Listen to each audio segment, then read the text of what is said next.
నారాయణం నమస్కృత్య నరం చైవ నరోత్తమం దేవీం సరస్వతీం వ్యాసం తతో జయముదీరయేత్. హిడింబుని వధ. వైశంపాయనుడు చెప్తున్నాడు, జనమేజయ, యుధిష్ఠిరాదులు నిద్రిస్తున్న ఆ అడవికి కొద్ది దూరంలోనే ఒక మద్ది చెట్టు ఉంది. దాని మీద హిడింబాసురుడు ఉన్నాడు. వాడు చాలా క్రూరుడు, పరాక్రమవంతుడు, మాంసాహారి. అతని శరీరమంతా నల్లని నలుపు, కళ్ళు పచ్చగా మెరుస్తున్నాయి. రూపం భయంకరంగా ఉంది. అతని గడ్డం, మీసం, తల, వెంట్రుకలు అన్నీ ఎర్రగా ఉన్నాయి. పెద్ద పెద్ద కోరలతో అతని ముఖం అత్యంత భయంకరంగా ఉంది. ఆ సమయంలో అతనికి ఆకలి వేసింది. నరవాసన తగిలి అతడు పాండవుల వైపు దృష్టి సారించాడు. తన చెల్లెలు హిడింబను పిలిచి, సోదరి, చాలా రోజుల తరువాత ఈనాడు నాకు ఇష్టమైన నరమాంసం లభించే అదృష్టం పట్టినట్లుంది. నోట్లో నీరు ఊరుతోంది. ఈరోజు నా కూరలను వారి శరీరాలలో గుచ్చి వేడివేడి నెత్తురును తాగుతాను. నీవు వారిని చంపి నా వద్దకు తీసుకురా.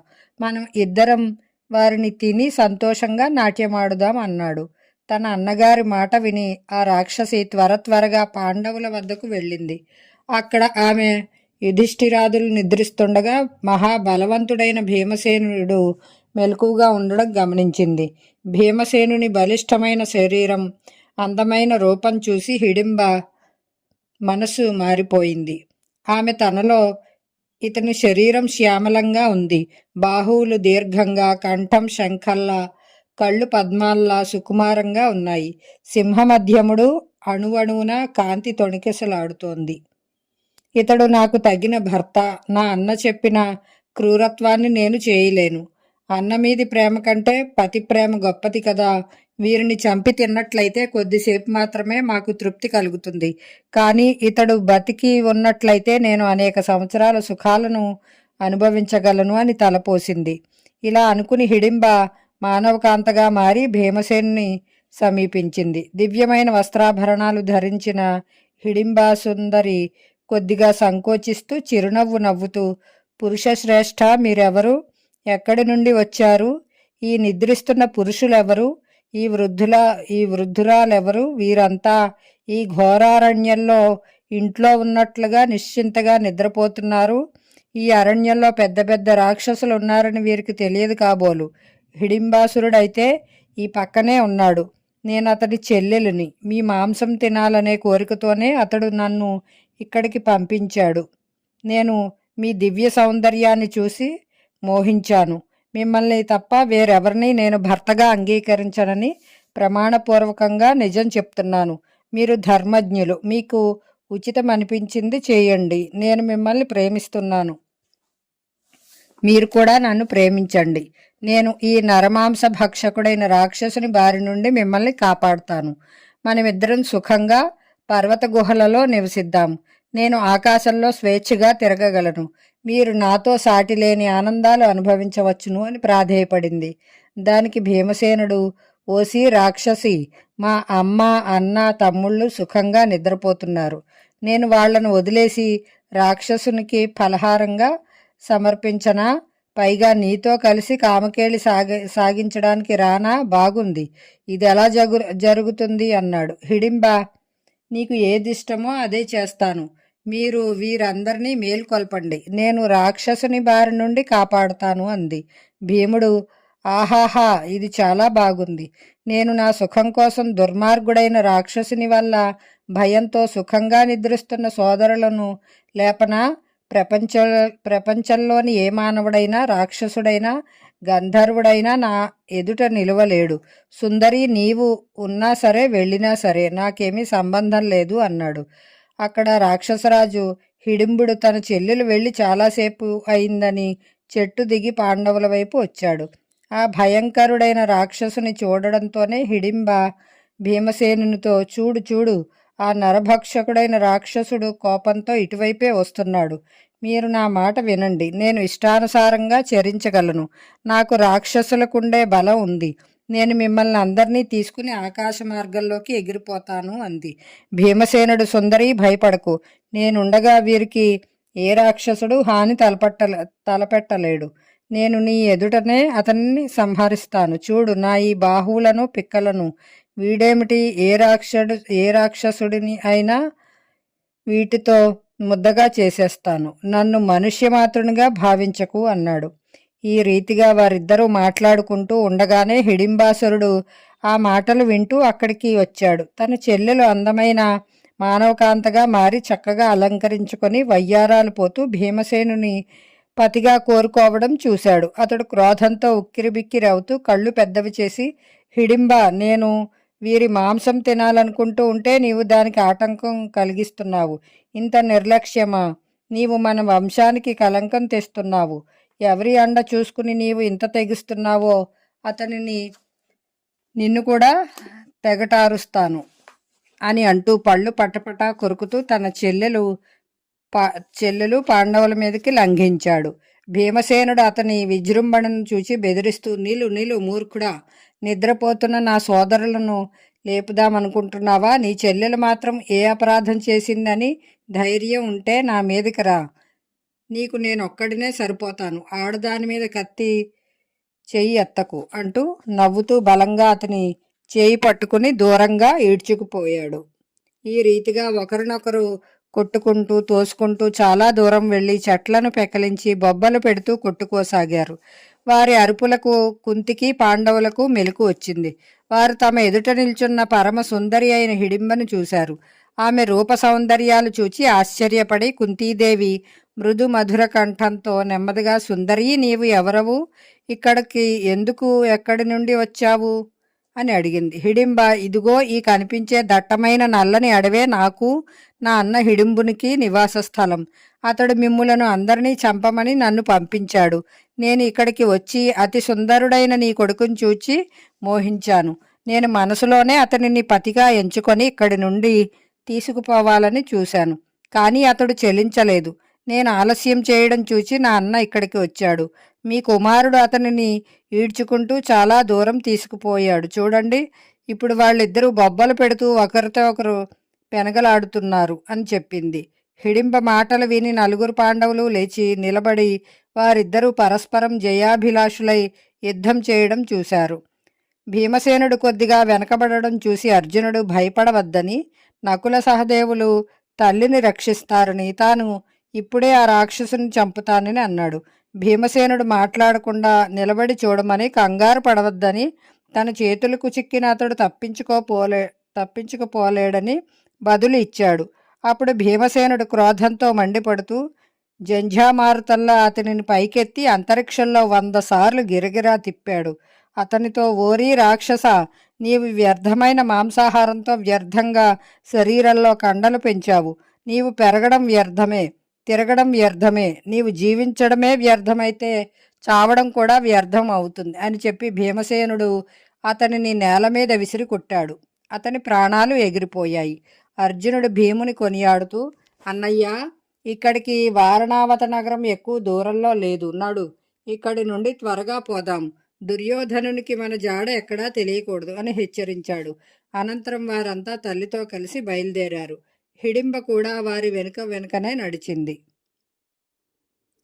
హిడింబా భీమసేనులకు ఘటోద్గచుడు పుట్టుట, పాండవులు ఏకచక్రపురంలో నివసించుట. వైశంపాయనుడు చెప్తున్నాడు. జనమేజయ రాక్షసి అయిన హిడింబ వెన్నంటి రావడం చూసి భీమసేనుడు, హిడింబ, నాకు తెలుసు, రాక్షసులు మోహిని విద్య చేత మాయలు ప్రయోగించి ముందుగా ప్రతీకారం తీర్చుకుంటారు. కాబట్టి పో, నీవు కూడా నీ అన్న వెంట వెళ్ళు అనగానే యుధిష్ఠిరుడు, రామరామ, కోపంతో అయినా ఆడదాని మీద చెయ్యి ఎత్తకూడదు. శరీరాన్ని కాపాడుకోవడం కంటే ధర్మాన్ని కాపాడడం ముఖ్యం. నీవు ధర్మాన్ని రక్షించు. నీవు ఆమె అన్నను చంపావు. ఈమె మనకేమి నష్టం చేయలేదు కదా అన్నాడు. హిడింబ కుంతికి ధర్మరాజుకు నమస్కరించి కుంతితో, అమ్మ, స్త్రీలకు మదన బాధ ఎంత దుస్సహంగా ఉంటుందో మీకు తెలుసు. మీ కుమారుని కారణంగా నేను చాలా సేపటి నుండి బాధను అనుభవిస్తున్నాను. నాకు సుఖం కావాలి. నేను నా రక్త సంబంధీకులకు, కుటుంబానికి, ధర్మానికి కూడా తిలోదకాలిచ్చి మీ పుత్రుని పతిగా కోరి వచ్చాను. నేను మీకు మీ కుమారునికి కూడా స్వీకరించదగిన దానినే. మీరు నన్ను అంగీకరించకపోతే నేను నా ప్రాణాలు వదిలేస్తాను. ఇది నేను సత్యప్రమాణంగా చెప్తున్న మాట. నా మీద దయ చూపండి. నేను మూఢురాలనో భక్తురాలనో సేవకురాలనో ఏది అయినా మీ దానినే. మీ కుమారుని తీసుకువెళ్ళి మళ్ళీ కొద్ది రోజుల్లోనే తిరిగి వస్తాను. నన్ను నమ్మండి. మీరు నన్ను స్మరించగానే వచ్చేస్తాను. మీరు ఎక్కడికి చేర్చమంటే అక్కడికి చేరుస్తాను. పెద్ద పెద్ద ఆపదలలోనైనా కష్ట సమయాలలోనైనా నేను మిమ్మల్ని రక్షిస్తాను. మీరు ఒకవేళ ఎక్కడికైనా శీఘ్రంగా వెళ్ళాలనుకుంటే నేను నా మూపు మీద మిమ్మల్ని ఎక్కించుకుని వెంటనే అక్కడికి చేర్చగలను. ఆపత్కాలంలో తన ధర్మాన్ని నెరవేర్చిన వాడే ధర్మాత్ములలో శ్రేష్ఠుడు అని పలికింది. యుధిష్ఠిరుడు, హిడింబా, నీవు చెప్పింది బాగుంది. సత్యాన్ని ఎవరూ అతిక్రమించకూడదు. నీవు ప్రతిదినం సూర్యాస్తమయ సమయం వరకు శుచివై భీమసేనుని సేవించుకోవచ్చును. పగలంతా భీమసేనుడు నీతో ఉంటాడు. సాయంకాలం కాగానే అతనిని నీవు నా దగ్గరకు చేర్చాలి అన్నాడు. రాక్షసి అంగీకరించింది. భీమసేనుడు, నాదొక షరతు ఉంది. కొడుకు కలగనంత వరకు మాత్రమే నేను నిన్ను భార్యగా అంగీకరిస్తాను. కొడుకు పుట్టాక మాత్రం ఇక సంబంధం లేదు అన్నాడు. హిడింబ దీనికి కూడా అంగీకరించింది. తరువాత ఆమె భీమసేనుని తీసుకుని ఆకాశ మార్గంలో ఎగిరిపోయింది. ఆమె ఇప్పుడు సుందరమైన రూపం ధరించి దివ్యమైన వస్త్రమాల్య భూషణాదులు ధరించి మృదు మధురంగా మాటలాడుతూ కొండలలో, కోనలలో, అడవులలో, గుహలలో, సరస్సులలో, నగరాలలో, దివ్య భూములలో భీమసేనుతో కలిసి విహరించసాగింది. కొన్నాళ్లకు ఆమెకు ఒక కొడుకు కలిగాడు. అతడు వికటమైన కన్నులతో, వెడల్పైన ముఖంతో, దొప్ప చెవులతో, భీషణాదంతో, ఎర్రని పెదవులతో, పదునైన కోరలతో, పొడవైన బాహువులతో, విశాలకాయంతో, అపరిమిత శక్తిమంతుడై మాయా విద్యా ప్రవీణునిగా అవతరించాడు. అతడు క్షణకాలంలోనే పెద్ద పెద్ద రాక్షసుల కంటే మించి పెరిగి సద్యోయవ్వనుడై సర్వాస్త్ర విశారదునిగా పరాక్రమశాలిగా మారాడు. జనమేజయ, రాక్షస స్త్రీలకు గర్భం ధరించగానే సంతానం కలగడం, వారు కామరూపధరులై ఉండడం వెంటనే జరుగుతాయి. హిడింబ కొడుకుకి తల మీద వెంట్రుకలు లేవు. అతడు విల్లు ధరించి వచ్చి తల్లిదండ్రులకు నమస్కరించాడు. అతనిని చూసిన వారు అతనికి ఘటోద్గచుడు, ఘట అంటే శిరస్సునందు, ఉత్కచహ అంటే కేశములు లేనివాడు అని పేరు పెట్టారు. ఘటోద్గచునికి పాండవుల పట్ల గౌరవం, శ్రద్ధ ఉన్నాయి. వారికి కూడా అతని పట్ల వాత్సల్యం అంకురించింది. భీమసేనుడు పెట్టిన నియమం ముగిసిందని గ్రహించిన హిడింబ అక్కడి నుండి వెళ్ళిపోయింది. ఘటోద్గచుడు కుంతీమాతకు, పాండవులకు నమస్కరించి, మీరు మాకు పూజ్యులు, మీకు నేను చేయవలసింది నిస్సంకోచంగా చెప్పండి అని అడిగాడు. కుంతి, నాయనా, నీవు కురువంశంలో పుట్టావు, భీమసేనునితో సమానుడవు. ఈ 5 యొక్క కొడుకులలో నీవు పెద్దవాడివి, కాబట్టి అవసరం వచ్చినప్పుడు వీరికి సహాయపడు అంది. కుంతి మాటలు విని ఘటోద్గచుడు, నేను రావణ ఇంద్రజిత్తులతో సమానమైన పరాక్రమం కలవాడిని, విశాలకాయుడిని. మీకు నా సహాయం అవసరమైనప్పుడు నన్ను స్మరించండి, నేను వస్తాను అని చెప్పి అతడు ఉత్తర దిశగా వెళ్ళిపోయాడు. జనమేజయ, దేవరాజు ఇంద్రుడు కర్ణుని యొక్క శక్తి ప్రయోగాన్ని తట్టుకునేందుకు ఘటోద్గచుని పుట్టించాడు. వైశంపాయనుడు చెప్తున్నాడు. జనమేజయ, పాండవులు కొంత ముందుకు వెళ్ళి అక్కడ జుట్టును జడలు కట్టించి, చెట్ల నారను, మృగచర్మాలను వస్త్రాలుగా ధరించి తాపస వేషధారులై తల్లితో కలిసి తిరగసాగారు. వారు ఒక్కొక్కసారి తల్లిని భుజాలపై కూర్చుండపెట్టుకుని తిరిగేవారు. ఒక్కొక్కసారి నెమ్మదిగా నిశ్చింతగా తిరిగేవారు. ఒకసారి వారు శాస్త్రాలను అధ్యయనం చేస్తుండగా వేదవ్యాస మహర్షి అక్కడికి వచ్చారు. వారు వెంటనే లేచి నిలబడి అతనికి పాదాలకి నమస్కరించారు. వ్యాసుడు, యుధిష్ఠిరా, మీకు కలిగిన ఈ ఆపద ముందే నాకు తెలిసింది. దుర్యోధనాదులు అన్యాయంగా మిమ్మల్ని రాజధాని నుండి వెళ్ళగొట్టారు. నేను మీకు మేలు చేయడానికే వచ్చాను. మీరు ఈ దుస్థితికి విచారపడకండి. ఇదంతా మీరు సుఖపడడానికే జరిగింది. నాకు మీరు ధృతరాష్ట్ర కుమారులు సమానమే అనే విషయంలో సందేహం ఏమీ లేదు. కానీ మీ దైన్యం, బాల్యం చూసి మేలు కోరి ఒక మాట చెప్తాను. ఇక్కడికి దగ్గరలోనే ఒక అందమైన పట్టణం ఉంది. అక్కడ మీరు గుప్తంగా చెరిస్తూ నా రాక కోసం నిరీక్షించండి అని చెప్పాడు. పాండవులను ఈ విధంగా ఓదార్చి వారిని తీసుకుని అతడు ఏకచక్రాపురం బయలుదేరాడు. అక్కడకు చేరాక అతడు కుంతితో, అమ్మా, నీ కొడుకు యుధిష్ఠిరుడు మిక్కిలి ధర్మాత్ముడు. అతడు ధర్మబద్ధంగానే ఈ భూమిని అంతటినీ జయించి రాజులను పరిపాలిస్తాడు. నీ కొడుకులు, మాద్రి కొడుకులు కూడా మహారథులై తమ రాజ్యంలో ఆనందంగా జీవిస్తారు. వీరు రాజసూయం, అశ్వమేధం వంటి గొప్ప గొప్ప యజ్ఞాలు చేస్తారు. తమ దగ్గర బంధువులను, మిత్రులను సుఖపెడతారు. పరంపరాగతమైన రాజ్యాన్ని చిరకాలం అనుభవిస్తారు అని చెప్పి వారిని ఆ నగరంలో ఒక బ్రాహ్మణ గృహంలో విడిది చేయించాడు. వెళ్తూ వెళ్తూ, ఒక నెల రోజుల వరకు నా కోసం నిరీక్షించండి, నేను మళ్ళీ వస్తాను. దేశకాలాలను అనుసరించి ఆలోచించి మసలుకోండి, మీకు సుఖం కలుగుతుంది అని చెప్పాడు. అందరూ చేతులు జోడించి నమస్కరించారు. అతడు వెళ్ళిపోయాడు. కుంతి బ్రాహ్మణ కుటుంబం యొక్క ఆర్తిని పోగొట్టుట. వైశంపాయనుడు చెప్తున్నాడు, జనమేజయ, పాండవులు తమ తల్లి కుంతితో కలిసి ఏకచక్రా నగరంలో ఉంటూ రకరకాల దృశ్యాలు చూస్తూ తిరుగుతున్నారు. భిక్షావృత్తితో జీవిస్తున్నారు. నగరవాసులు వారి సుగుణాలకు ముగ్ధులై వారిని ఎంతో ప్రేమించసాగారు. వారు రోజంతా యాచించి తెచ్చిన దానిని కుంతీదేవి ఎదుట పెట్టేవారు. ఆమె అనుమతితో అందులో సగభాగాన్ని భీమసేనుడు, సగభాగాన్ని మిగిలిన వారు తినేవారు. ఇలా చాలా రోజులు గడిచాయి. ఒక రోజున అందరూ భిక్ష కోసం వెళ్ళారు. ఏదో కారణంగా భీమసేనుడు మాత్రం తల్లి దగ్గరే ఉండిపోయాడు. ఇంతలో బ్రాహ్మణుని ఇంటిలో ఆక్రందనలు వినిపించాయి. వాళ్ళు ఏడుస్తూ విలపిస్తున్నారు. ఇది విని దయాద్ర హృదయ అయిన కుంతి మనసు ద్రవించిపోయింది. ఆమె భీమసేనునితో, నాయనా, మనం ఈ బ్రాహ్మణుని ఇంటిలో ఉంటున్నాము. వారు మనలను ఎంతో గౌరవిస్తున్నారు. నేను వారికి ఏదైనా ఉపకారం చేయాలని అనుకుంటూ ఉంటాను. కృతజ్ఞత మానవుని లక్షణం. ఎవరైనా తనకు చేసిన ఉపకారం కంటే హెచ్చుగా తిరిగి వారికి చేయాలి. బహుశా ఈ బ్రాహ్మణునికి ఏదో ఆపద కలిగి ఉంటుంది. ఇప్పుడు మనం ఇతనికి ఏదైనా సహాయం చేయగలిగితే మనం రుణ విముక్తులం కాగలం అంది. దానికి భీమసేనుడు, అమ్మా, నీవు బ్రాహ్మణునికి వచ్చిన ఆపద ఏమిటో, దానికి గల కారణమేమిటో తెలుసుకునిరా. అది ఎంత కఠినమైనా చేస్తాను అన్నాడు. కట్టివేయబడిన దూడ దగ్గరకు వెళ్లే ఆవులా కుంతి వెంటనే వారి ఇంట్లోకి వెళ్ళింది. బ్రాహ్మణుడు తన భార్యాపుత్రులతో దీనముఖంతో, నా జీవితం వ్యర్థం, ఇది సారహీనం, పరాధీనం. జీవుడు ధర్మార్థ కామాలను ఒంటరిగానే అనుభవించాలి. వాటితో కలిగే ఎడబాటే అతనికి గొప్ప దుఃఖాన్ని కలిగిస్తుంది. నిజంగా సుఖాన్ని కలిగించేది మోక్షస్వరూపమే. కానీ నా విషయంలో అది జరిగేలా లేదు. ఈ ఆపద నుండి గట్టెక్కే ఉపాయం ఏమీ కనబడడం లేదు.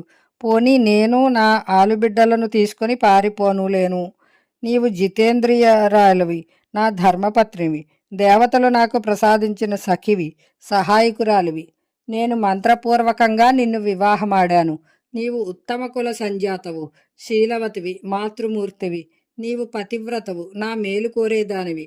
రాక్షసుని బారి నుండి నా ప్రాణాన్ని కాపాడుకోవడానికి నిన్ను అతని వద్దకు పంపలేను అన్నాడు.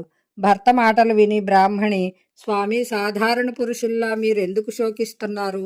ఏదో ఒక రోజున అందరూ మరణించవలసిన వారే. జరిగి తీరవలసిన ఈ విషయంలో ఎందుకు శోకించడం? భార్య, కూతురు, కొడుకు అంతా అతని వారే. మీరు వివేకంతో ఆలోచించి శోకం విడిచిపెట్టండి. నేను అతని వద్దకు వెళ్తాను. భార్య తన ప్రాణాలు అర్పించైనా సరే భర్తకు మేలు చేయాలి. ఇది సనాతన ధర్మం. నేను చేసే ఈ పని వలన మీకు సుఖం కలుగుతుంది. నాకు పరలోకంలో సుఖం, ఈ లోకంలో కీర్తి కలుగుతాయి. నేను మీకు ధర్మం, లాభం కలిగే మాట చెప్తాను. ఏ ఉద్దేశంతో వివాహం జరిగిందో అది పూర్తిగా నెరవేరింది. మీకు నా వలన కొడుకు, కూతురు కలిగారు. వీరిని మీరు పెంచి పోషించగలిగినట్లుగా నేను పెంచలేను. ప్రాణేశ్వర, మీరు లేనిదే నేను ఎలా జీవించి ఉండగలను? ఈ పిల్లల సంగతి ఏమి కావాలి? నేను విధవరాలిగా జీవించినా ఈ పిల్లలను ఎలా రక్షించగలను? పొగరబోతూ అయోగ్యుడైన వాడు ఈ పిల్లను కోరితే నేను ఎలా దీనిని కాపాడగలను? పక్షులు మాంసం ముక్క మీద వాలినట్లుగా విధవరాలి మీద దుష్టులు ఆక్రమణ చేస్తారు. నేను అలాంటి జీవితం ఎలా గడపను? ఆడపిల్లను హద్దులలో ఉంచడం, మగపిల్లవాడిని గుణవంతునిగా తీర్చిదిద్దడం నా వల్ల ఎలా సాధ్యం కాగలదు? మీరు పోయాక నేను జీవించలేను. మనమిద్దరం పోయాక ఈ పిల్లలు కూడా అలాగే అవుతారు. ఇలాగ మీరు పోతే నలుగురుము చనిపోతాం. కాబట్టి నన్ను పంపండి. పతి కంటి ముందర మరణించే స్త్రీ సౌభాగ్యశాలిని. నేను కొడుకును కూతుర్ని కూడా వదిలివేయగలను. నా జీవితం మీకే అంకితం. పతికి ప్రియం. హితం చేయడం స్త్రీలకు యజ్ఞం, దానం, తపస్సు, వ్రతం చేయడం కంటే మించినది. నేను చెప్పినది మీకు, మీ వంశానికి కూడా మేలు చేకూర్చేది. ఆపత్కాలంలో రక్షించుకోవడానికే పురుషుడు భార్యను, కొడుకును, ధనాన్ని, మిత్రుని సంపాదించుకుంటాడు. ఆపదలో ఆదుకోవడానికి ధనాన్ని రక్షించుకోవాలి. ధనం పోయినా భార్యను రక్షించుకోవాలి. అలాగే ధనం, భార్య రెండూ పోయినా ఆత్మకళ్యాణాన్ని సాధించుకోవాలి. ఇలా కూడా ఒకప్పుడు జరగవచ్చును. నన్ను స్త్రీ అనే కారణంగా రాక్షసుడు చంపకపోవచ్చు. పురుషుడిని చంపడం నిశ్చయం, స్త్రీని చంపడం సంశయం. కాబట్టి నన్నే పంపండి. ఇక నేను చేయదగినది కూడా ఏమీ లేదు. మంచి పదార్థాలను అనుభవించండి, ధర్మకార్యాలు చెయ్యండి. పుత్రుడు కూడా కలిగాడు కదా. ఇక నేను పోయినా దుఃఖించవలసిన పని ఏముంది? నేను చనిపోయాక మీరు రెండవ వివాహం కూడా చేసుకోవచ్చును. పురుషుడు ఎన్ని పెళ్ళిళ్ళు చేసుకున్నా అధర్మం కాదు, కానీ స్త్రీకైతే అది అధర్మం. ఇవన్నీ ఆలోచించి నా మాట మన్నించండి. పిల్లల రక్షణ కోసం మీరు ఉండండి. నన్ను రాక్షసుని వద్దకు పంపండి అంది. బ్రాహ్మణుడు ఆమెను కౌగలించుకుని కన్నీరు కార్చాడు. తల్లిదండ్రుల ఆ విచారకరమైన మాటలు విని కుమార్తె, మీరిద్దరూ అనాథల వలె ఎందుకు దుఃఖార్తులై ఏడుస్తారు? చూడండి, ధర్మానుసారంగా మీరిద్దరూ ఏదో ఒక రోజున నన్ను విడిచిపెట్టేస్తారు. కాబట్టి ఈ రోజే నన్ను వదిలి మిమ్మల్ని ఎందుకు రక్షించుకోకూడదు? లోకులు దుఃఖం నుండి తరింప చేయడానికే సంతానాన్ని కంటారు. నన్ను ఈ సమయంలో మీరెందుకు సద్వినియోగం చేసుకోరు? మీరిద్దరూ చనిపోయాక నా ఈ చిన్ని తమ్ముడు బ్రతకలేడు. మీ ముగ్గురు చనిపోతే మీ వంశపరంపర నష్టమవుతుంది. నేనే రాక్షసుని దగ్గరకు వెళ్ళి ఈ వంశాన్ని నిలుపుతాను. దీనివల్ల నాకు ఇహపరలోకాలు రెండూ కలుగుతాయి అంది. కూతురి మాటలు విని తల్లిదండ్రులు ఇద్దరూ ఏడవసాగారు. కూతురు కూడా ఏడవకుండా ఉండలేకపోయింది. ముగ్గురు ఏడుపులు విని వారి పిల్లవాడు తన ముద్దు మాటలతో, అమ్మా, నాన్న, అక్క, ఏడవకండి అంటూ ఒక్కొక్కరి దగ్గరికి వెళ్ళి ఓదార్చాడు. ఒక చీపురు పుల్లను పట్టుకొని, నేను దీనితో రాక్షసుని చంపేస్తాను అన్నాడు వచ్చిరాని మాటలతో. అంత దుఃఖంలోనూ వారికి కొద్దిగా ఆనందం కలిగింది. కుంతి ఇదంతా వింటూ చూస్తూనే ఉంది. అవకాశం కోసం ఎదురు చూస్తూ వారిని సమీపించింది. మృతుని మీద అమృతం కురిపించినట్లుగా మృదువుగా, బ్రాహ్మణోత్తమ, మీ దుఃఖానికి కారణం ఏమిటి? తెలుసుకుంటే చేతనైన సహాయం చేస్తాను అంది. బ్రాహ్మణుడు, తపస్వి, మంచివారు ఇలాగే మాట్లాడతారు. కానీ నా దుఃఖం మనుష్యుల వలన తీరేది కాదు. ఈ నగర సమీపంలోనే బకుడనే రాక్షసుడు నివసిస్తున్నాడు. అతనికి బండెడు అన్నం, 2 ఎడ్ల రోజు ఇస్తారు. ఆ బండి తోలుకుని వెళ్ళిన మనుష్యుని కూడా అతడు తినేస్తాడు. నగరంలోని ప్రతి గృహస్థు ఇలాగే చేయాలి. అయితే ఈ వంతు ఏడాదికి ఒకసారి వస్తుంది. ఎవరైనా తప్పుకుపోవడానికి ప్రయత్నిస్తే వారి కుటుంబాన్ని అంతటినీ ఆ రాక్షసుడు తినేస్తాడు. ఇక్కడి రాజు సమీపంలోని వేత్రకీయ గృహం అనే చోట ఉంటున్నాడు. అతడు అన్యాయపరుడై ఈ ఆపద నుండి ప్రజలను రక్షించడం లేదు.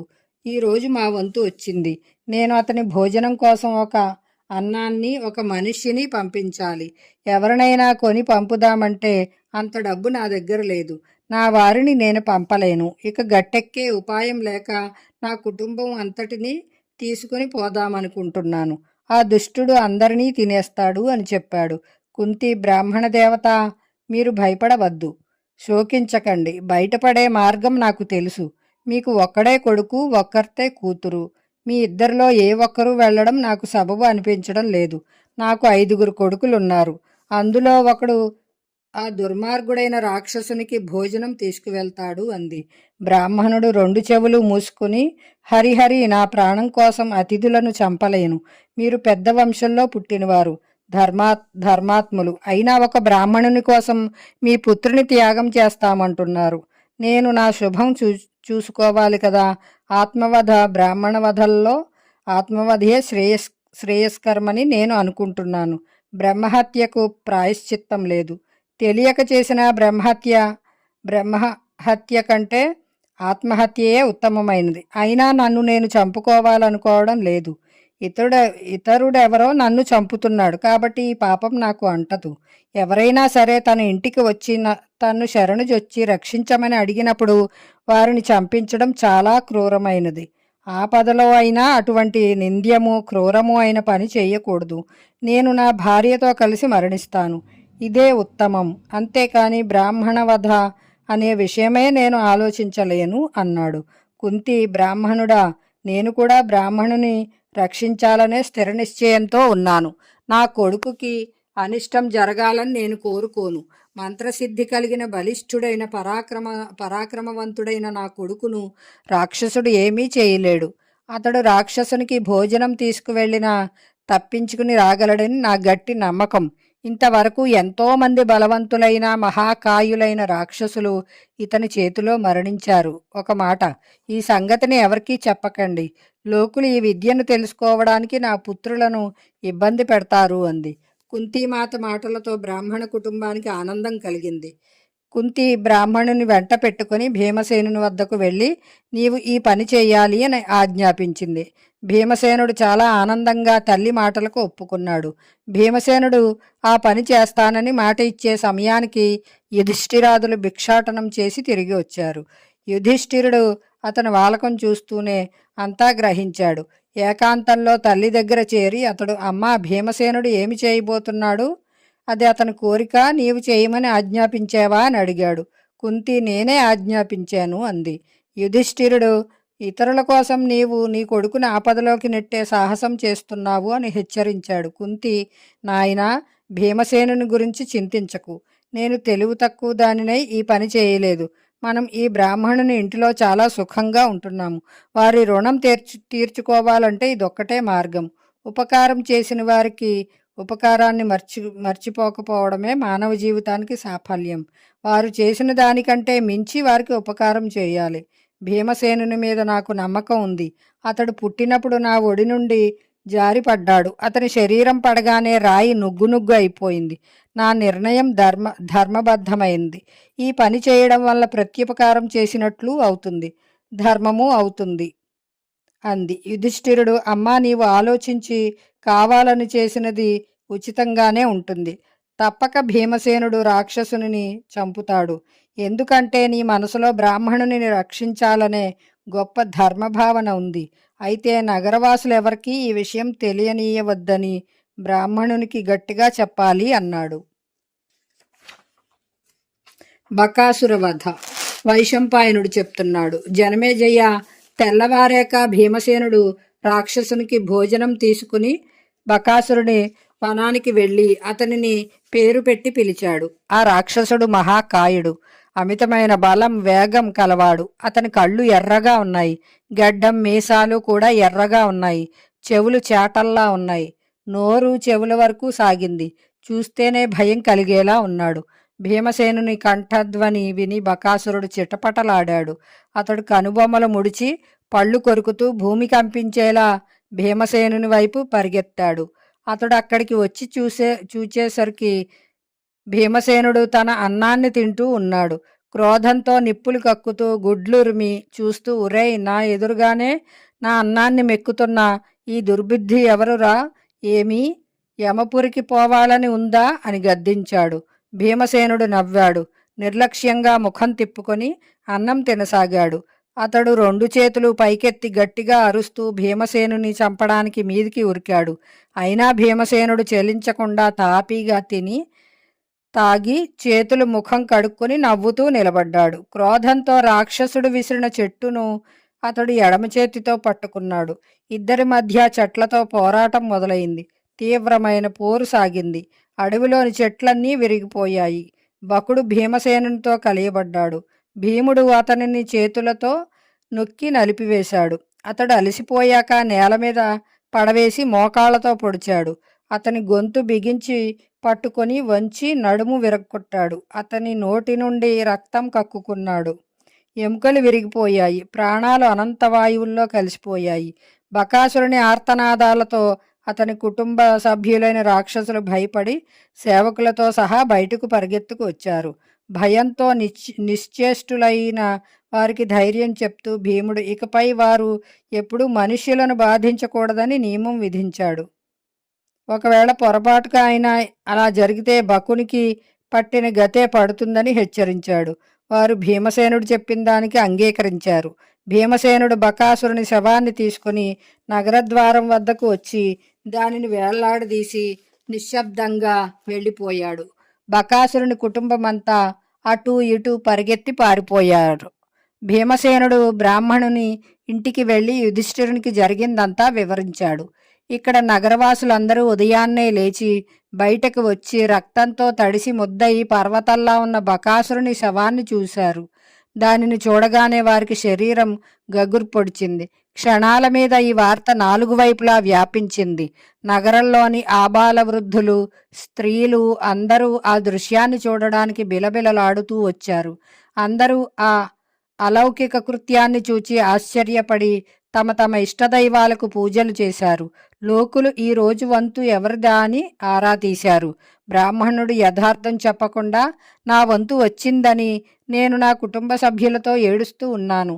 ఆ సమయంలో ఉదార చరిత్రుడు మంత్రసిద్ధుడు అయిన ఒక బ్రాహ్మణుడు వచ్చి నా దుఃఖానికి కారణం అడిగాడు.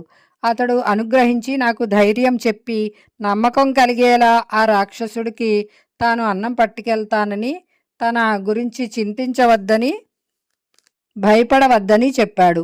అతడే రాక్షసునికి అన్నం పట్టుకెళ్ళాడు. తప్పకుండా ఇది అతని పనే అయి ఉంటుందని చెప్పాడు. 4 వర్ణాల వారు ఆనందంతో బ్రహ్మోత్సవం జరుపుకున్నారు. పాండవులు కూడా ఆ ఉత్సవాన్ని చూస్తూ అక్కడే సుఖంగా నివసించసాగారు. జై శ్రీరామ్. హరే కృష్ణ.